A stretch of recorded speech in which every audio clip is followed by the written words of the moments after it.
Gift दे हवना gift दे हवना मिक्स बाय कंचन राज मुजफ्फरपुर कंचन राज मुजफ्फरपुर कंचन राज मुजफ्फरपुर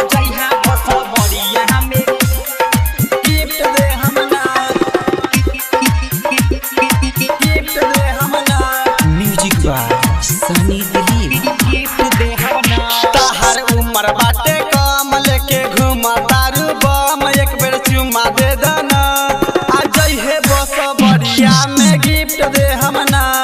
आ जइहे बस बरिया में गिफ्ट दे हमना ताहर उम्र बाटे कम लेके घुमा तारू बम एगो चुमा दे दाना अजइहा बसा बरिया में गिफ्ट दे हवना अजइहा बसा बरिया में गिफ्ट दे हवना गिफ्ट दे हवना गिफ्ट दे हवना बसा बरिया mix by Kanchan Raj Muzaffarpur Kanchan Raj Muzaffarpur gift दे हवना दिनवा हो कसहु त कटिए त जाला रतिया में नींद नाही कबो आवेला कबो आवेला कबो आवेला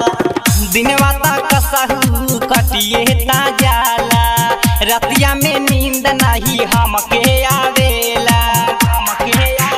बारू रस मेरा साइल जबना बाटे गदर आइल एक बेर चुमा दे दना आ जइहा बसा बरिया में गिफ्ट दे हवना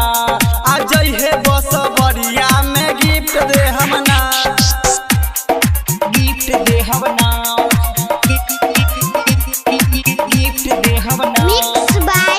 बसा Kanchan Raj Muzaffarpur Kanchan Raj Muzaffarpur Goswami digital recording studio Sheohar. Gift दे हवना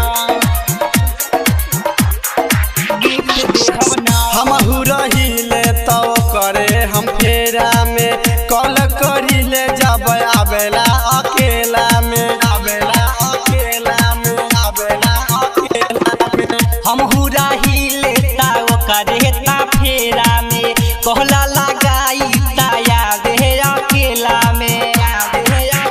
आबत रहनिया केले हमर पापा लागल घेरे बहुत लेट भइल ना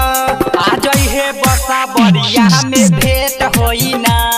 आ जइहे बस बरिया में गिफ्ट दे हमना गिफ्ट दे हवना गिफ्ट दे हवना बसा बरिया mix by Kanchan Raj Muzaffarpur Kanchan Raj Muzaffarpur Kanchan Raj gift दे हवना राइटर कुनाल के मानिला बात हो पिया आकाश कबो छोरी ना साथ हो छोरी ना साथ हो छोरी ना साथ हो राइटारा रामू के मानिला बात हो कुंजा बिहारी तो के छोरी ना साथ हो छोरी ना साथ दिलीप बारे खखुआइल राज बारे बगल आइल दुनु में मार भइल ना आ जइहे बसा बरिया में भेंट होई ना आ जइहे बसा बरिया में भेंट होई ना ताहर उम्र बाटे कम लेके घुमा तारू बम एक बेर चुमा दे दना